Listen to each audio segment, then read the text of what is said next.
بسم اللہ الرحمن الرحیم۔ اللہ تبارک و تعالیٰ کے پاکیزہ نام سے آغاز کرتے ہیں جو بہت مہربان نہایت رحم والا ہے۔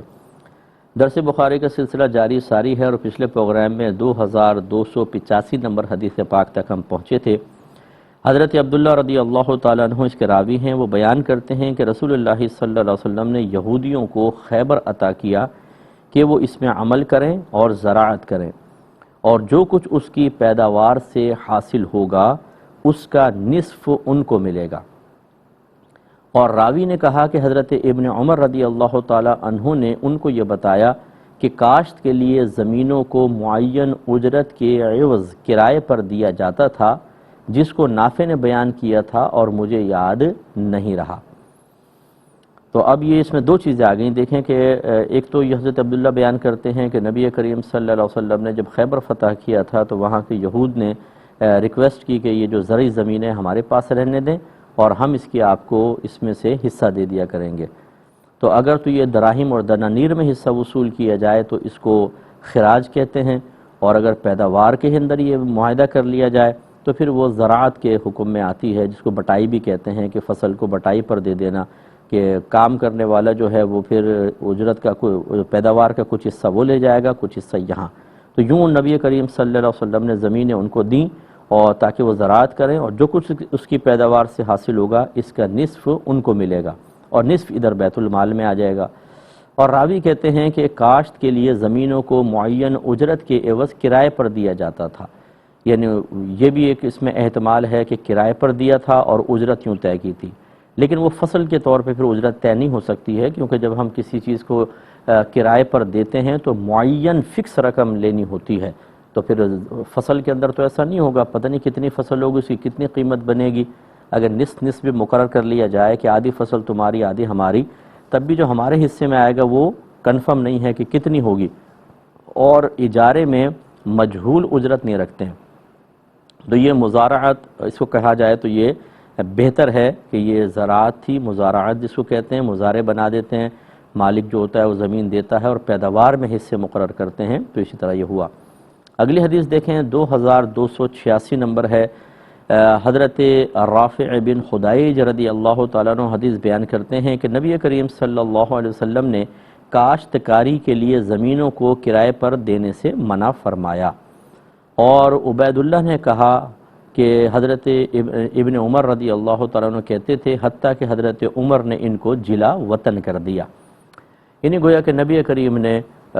زمینوں کو کرائے پر دینے سے منع کیا تھا، زرعی زمینوں کو، بلکہ وہی زراعت پر مزارعت پر دے کر اور ان کی پیداوار آپ نے لی۔ جب حضرت عمر فاروق رضی اللہ تعالیٰ عنہ کا دور آیا تو آپ نے خیبر سے ان زمینوں سے ان یہودیوں کو بالکل جلا وطن کر دیا تھا۔ تو یہاں تک یہ کتاب الاجارہ ہماری تمام ہوئی۔ چونکہ یہ مزارعت کا باب ابھی ہمارا موضوع نہیں ہے، وہ آگے حدیثیں آ جائیں گی تو اس پر پھر ہم بعد میں کلام کریں گے، اس لیے یہاں پر میں مزارعت پر مزید کلام نہیں کر رہا، صرف اجارے پہ ہمارا کلام ہوا۔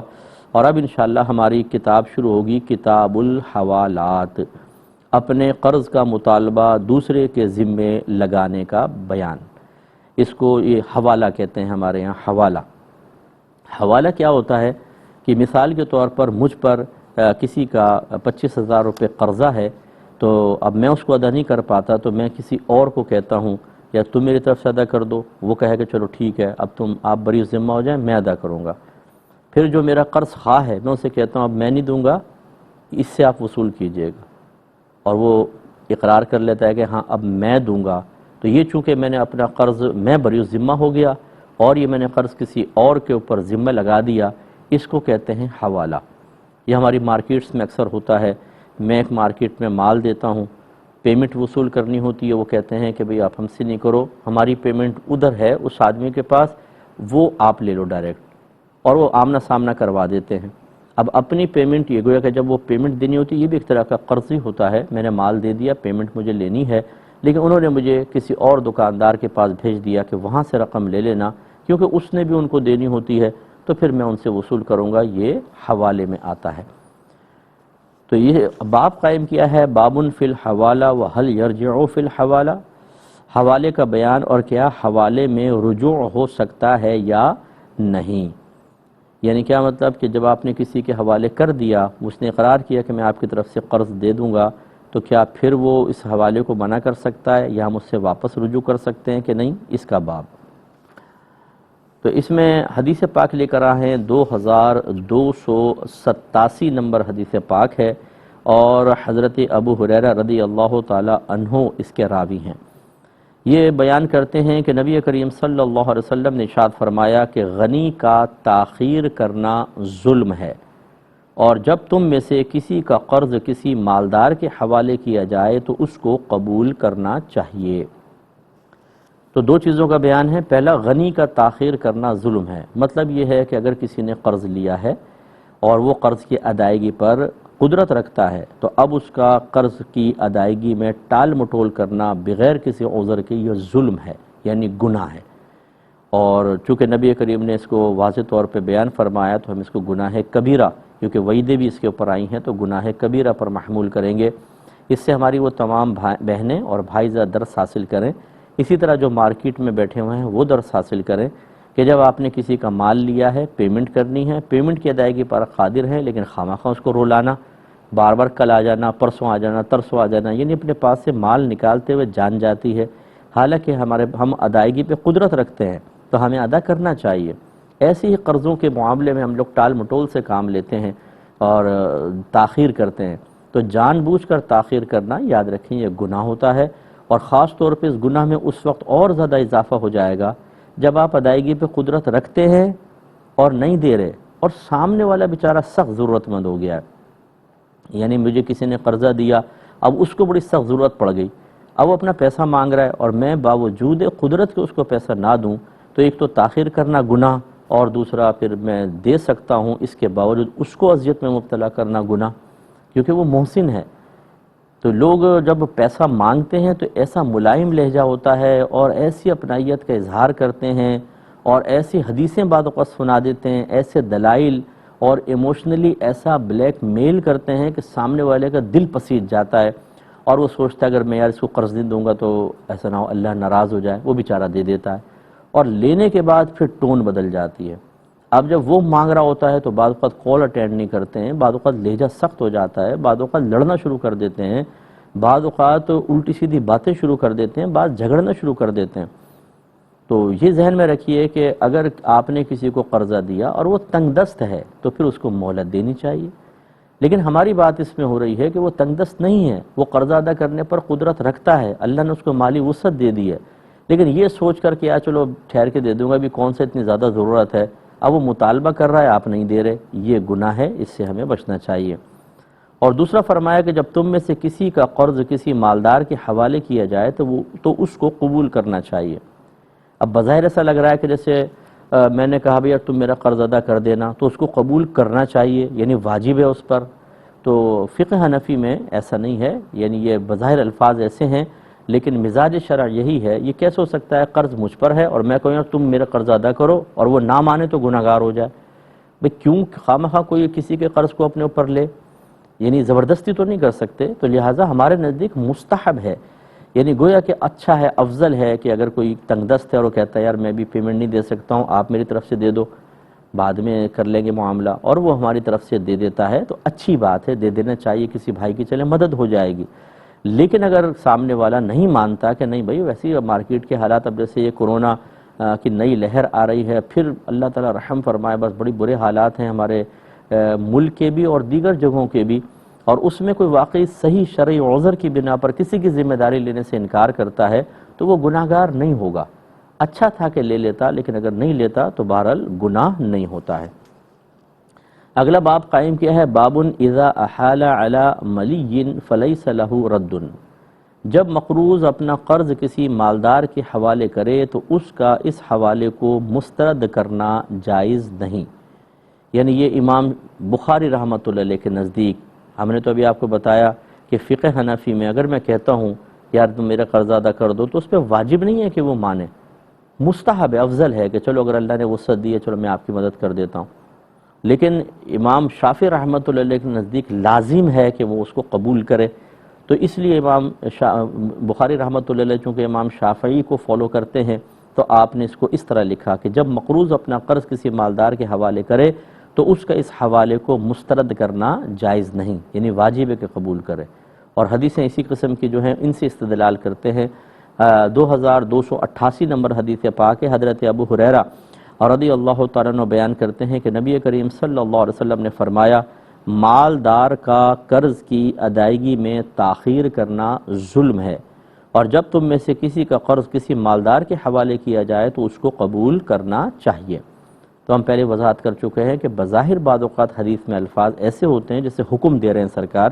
لیکن حقیقتاً حکم دینا مقصود نہیں ہوتا، اس میں مطلب نرمی ہوتی ہے۔ جیسے آپ نے مشہور حدیث سنی ہوگی کہ نبی کریم صلی اللہ علیہ وسلم نے ارشاد فرمایا کہ جب کسی کے سالن میں مکھی گر جائے تو مکھی کے دو پر ہوتے ہیں، ایک میں زہر ہوتا ہے، دوسرے میں شفا ہوتی ہے۔ جب وہ گرتی ہے تو زہر والا پر پہلے ڈالتی ہے، تو تم اس کو ڈبو دو تاکہ شفا والا بھی اندر چلا جائے اور وہ کاٹ ہو جائے، اس کے بعد اس کو نکال کر پھینک دو اور کھانا کھا لو۔ تو اب یہ تمام امر کے الفاظ ہیں، مکھی گر جائے تو اس کو ڈبو دو، نکال کے پھینک دو، کھانا کھا لو۔ تو اب لیکن یہ واجب نہیں ہے، اگرچہ حکم والے الفاظ ہیں۔ علماء کہتے ہیں اگر دل چاہے تو کھائیں، نہیں کھائے تو وہ کسی غریب کو دے سکتا ہے، اس میں کوئی حرج نہیں ہے، کیونکہ وہ ناجائز کھانا تو نہیں، وہ خود بھی کھا سکتا تھا، لیکن بعض اوقات طبیعت نہیں پسند کر رہی ہوتی تو وہ کسی اور کو دے سکتا ہے، پھینک نہیں سکتا، پھینکے گا گناہگار ہوگا۔ تو اس کا مطلب یہ ہوا کہ بعض جگہ احادیث میں حکم والے الفاظ بظاہر آتے ہیں، یا آپ ترجمہ پڑھیں ایسا لگے گا جیسے سرکار حکم دے رہے ہیں، لیکن کوئی ضروری نہیں ہوتا کہ اس کو پورا کیا جائے، اور دیگر دلائل سے اس کا سخت حکم نہ ہونا ثابت ہو جاتا ہے، تو مستحب کا درجہ آ جاتا ہے۔ مستحب کہتے ہیں کریں گے تو ثواب ملے گا، نہیں کریں گے تو کوئی گناہ نہیں ہوگا۔ اگلا باب قائم کیا ہے، بابن ان احالہ دین المیت علی رجل جازا، میت کا قرض کسی مرد کے حوالے کرنا جائز ہے۔ اب حوالہ یہ تو ایک تو تھا کہ میں کسی کو کہتا زندہ انسان کہ یار میری طرف سے قرض ادا کر دو، یہ بھی حوالہ ہے، کیونکہ حوالہ مطلب کیا ہوتا ہے کہ آپ اپنے قرض کا ذمہ کسی اور پر ڈال دیتے ہیں، یا کوئی اور آپ کے قرض کا ذمہ لے لیتا ہے۔ اب ایک ہے کہ ایک شخص فوت ہو گیا اور اس کا قرض ہے، تو بعض اوقات آپ نے دیکھا ہوگا کہ اولاد حوالہ کرتی ہے اس طریقے سے کہ وہ اعلان کرتے ہیں بھی ہمارے والد صاحب پہ کسی کا قرض ہے، ہمیں بتائیں، ہم ادا کر دیں گے۔ اور بعض اوقات یوں ہوتا ہے کہ کوئی اجنبی شخص ہو، جیسے اس کا انتقال ہوا، لوگوں نے کہا بھی اس پہ تو قرضہ تھا اور یہ مر گیا، تو کسی نے عذرائے ہمدردی اور اللہ تعالیٰ کی بارگاہ سے ثواب حاصل کرنے کی نیت سے اعلان کیا کہ بھئی ویسے تو میری اس سے کوئی رشتہ داری نہیں ہے، لیکن جتنا بھی اس پہ قرض ہے میں اس کا ذمہ لیتا ہوں، مجھ سے لے لو، میں دے دیتا ہوں۔ یہ حوالہ ہی ہے کہ اگرچہ یہاں میت نے، اس شخص نے مرنے سے پہلے اس کے حوالے نہیں کیا تھا، لیکن دوسرے نے اس قرض کا ذمہ لے لیا تو اس کو حوالہ ہی کہا جائے گا، اسی کا یہاں بیان ہے۔ حدیث نمبر ہے 2299 2289۔ حضرت سلمہ بن الاکوع رضی اللہ تعالی عنہ بیان کرتے ہیں کہ ہم نبی کریم صلی اللہ علیہ وسلم کے پاس بیٹھے ہوئے تھے کہ ایک جنازہ لایا گیا۔ مسلمانوں نے کہا کہ آپ اس کی نماز جنازہ پڑھا دیجئے۔ نبی کریم صلی اللہ علیہ وسلم نے پوچھا کیا اس پر کچھ قرض ہے؟ مسلمانوں نے کہا کہ نہیں۔ آپ نے پوچھا کیا اس نے مال چھوڑا ہے؟ مسلمانوں نے کہا کہ نہیں۔ پھر آپ نے اس کی نماز جنازہ پڑھا دی۔ پھر دوسرا جنازہ لایا گیا، مسلمانوں نے عرض کی یا رسول اللہ اس پر نماز پڑھا دیں۔ آپ نے پوچھا کیا اس پہ قرضہ ہے؟ انہوں نے کہا کہ جی ہاں قرض ہے۔ آپ نے فرمایا کیا اس نے کچھ مال چھوڑا ہے؟ مسلمانوں نے کہا کہ جی ہاں 3 دینار چھوڑے ہیں، گویا کہ اپنے قرض کی ادائیگی کا سامان کر کے گیا ہے، 3 دینار چھوڑے ہیں۔ آپ نے چنانچہ راوی کہتے ہیں آپ نے اس کی بھی نماز جنازہ پڑھا دی۔ پھر تیسرا جنازہ لایا گیا، مسلمانوں نے کہا کہ یا رسول اللہ آپ اس کی نماز پڑھا دیں۔ آپ نے فرمایا کیا اس نے کچھ مال چھوڑا ہے؟ مسلمانوں نے کہا کہ نہیں۔ آپ نے پھر پوچھا کیا اس پر کچھ قرض ہے؟ تو مسلمانوں نے کہا کہ یا رسول اللہ اس پر 3 دینار قرض ہیں۔ تو رحمت کونین صلی اللہ علیہ وسلم نے فرمایا کہ تم اپنے اس ساتھی کی نماز جنازہ پڑھ لو۔ حضرت ابو قتادہ رضی اللہ تعالی عنہ نے کہا یا رسول اللہ آپ اس کی نماز جنازہ پڑھا دیں اور اس کا قرض میرے ذمہ ہے۔ تب نبی کریم صلی اللہ علیہ وسلم نے اس کی نماز جنازہ پڑھا دی۔ تو دیکھیے اس حدیث میں بظاہر مطلب یہ ویسے پہلے کی بات تھی، شروع اسلام میں ایسے ہی ہوا جب ہجرت فرما کے سرکار تشریف لائے تو آپ جس پر قرض تھا اس کی نماز جنازہ نہیں پڑھاتے تھے۔ اس کا مطلب یہ نہیں تھا کہ کوئی ناجائز ہے، ورنہ تو صحابہ کو بھی منع کر دیتے، وہ اس لیے تاکہ جو قرض لینے کی ایک عادت رائج سی تھی اس معاشرے میں وہ ختم ہو جائے، اور مسلمان اپنے غیور ہونے کو، اپنی غیرت مند ہونے کو، اپنی خودداری کو سمجھیں کہ یہ قرض لینے سے انسان ایک مومن اپنے وقار کو زائل کر دیتا ہے، لہٰذا بلا ضرورت قرض نہ لیا جائے۔ تو جب نبی کریم صلی اللہ علیہ وسلم اگر کسی کی نماز جنازہ پڑھنے سے منع فرما دیں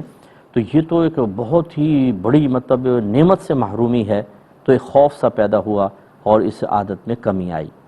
تو لیکن بعد میں جب ایسا ہوا، اور یہ اس وقت بیت المال وغیرہ نہیں تھا، بعد میں جب فتوحات ہوئیں اور باقاعدہ مال جمع ہوا، پھر زکوٰۃ کے حکم کے بعد زکاتیں جمع ہونا شروع ہوئیں، تو پھر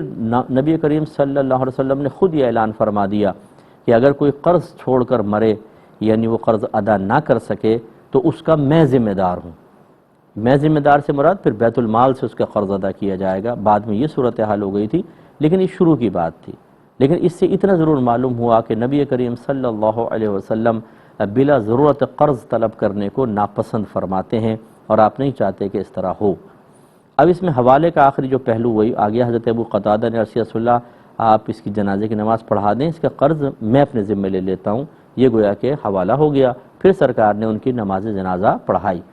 اس کا مطلب یہ ہوا کہ اگر آپ کے خاندان میں خاص طور پر یا آپ کے دوستوں میں کوئی ایسا شخص ہے جو انتقال کر گیا اور اس نے قرضہ لیا ہوا تھا اور آپ اس کی ادائیگی پہ قدرت رکھتے ہیں اور احسان کرنا چاہتے ہیں، تو آپ اس کا قرض اپنے ذمے لے سکتے ہیں۔ یہ مستحب ہے، وہ فرض یا واجب نہیں ہے۔ لیکن اس میں یہ ضرور ذہن میں رکھا جائے کہ یہ وہ قرض ہے کہ جو انسان بہت ہی مجبوری میں لے، پریشانی میں لے، تنگ دستی میں لے۔ آج صورتحال یہ ہو رہی ہے کہ کوئی اگر نہیں دیتا تو بینکوں سے قرضے لے لیتے ہیں، ان پہ خوب سود چڑھ رہے ہوتے ہیں دبا کر، اور پھر بعد میں کہا جاتا ہے کہ جی ہمیں زکاتیں دے دیں تاکہ ہمارا یہ قرضہ ادا ہو جائے۔ یعنی لوگ اپنی زکوٰۃ کو آپ کا سود ادا کرنے کے اندر زکاتیں دے دیں اپنی، غریب کے پیٹ میں نہ پہنچے، کسی غریب کا چولہا نہ جلے، آپ کا سود اتر جائے۔ تو ایسے رشتہ داروں کی ہرگز مدد نہیں کرنی چاہیے کہ جو بڑی دلیری کے ساتھ سود وصول کر لیتے ہیں، اور جب اس دلدل میں پھنس جاتے ہیں تو پھر وہ ریکویسٹ کرتے نظر آتے ہیں جی ہمیں اس مصیبت سے نکالیں۔ تو جب آپ سود لے رہے تھے تو کیا آپ نے ان تمام رشتہ داروں سے مشورہ کیا تھا؟ ان سے پوچھا تھا؟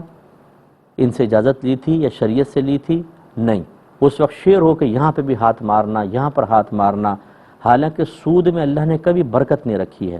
جو بھی سود لیتا ہے تباہ ہوتے ہم نے دیکھا ہے۔ سود پہ آپ مکان لے لیں، سود پہ دکان لے لیں، سود پہ گاڑیاں لے لیں، نقصان ہی نقصان، برکت نہیں ہے۔ لیکن اس وقت پرواہ نہیں ہوتی، ایک جگہ سے نہیں، دو دو تین تین جگہ سے قرضے لیتے ہیں، اور جب اس دلدل میں ڈوب جاتے ہیں تو پھر زکاتوں کے ذریعے ادا کرنے کی کوشش کرتے ہیں، اور ہم تو اس کو منع کرتے ہیں کہ ایسے شخص کو زکوٰۃ نہ دی جائے کہ یہ سود کے اندر آپ کی زکوٰۃ دے گا، جو کوئی فائدہ نہیں ہے۔ انشاءاللہ اس پہ مزید کلام کریں گے نیکسٹ پروگرام میں۔ وآخر دعوانا ان الحمدللہ رب العالمین۔ ناظرین، اگر آپ ایسی ہی مزید ویڈیوز دیکھنا چاہتے ہیں تو ہمارا ARYQ-TV کا چینل سبسکرائب کیجئے اور بیل آئیکن کا بٹن دبانا نہ بھولیے تاکہ آپ سے کوئی پسندیدہ پروگرام مس نہ ہو جائے۔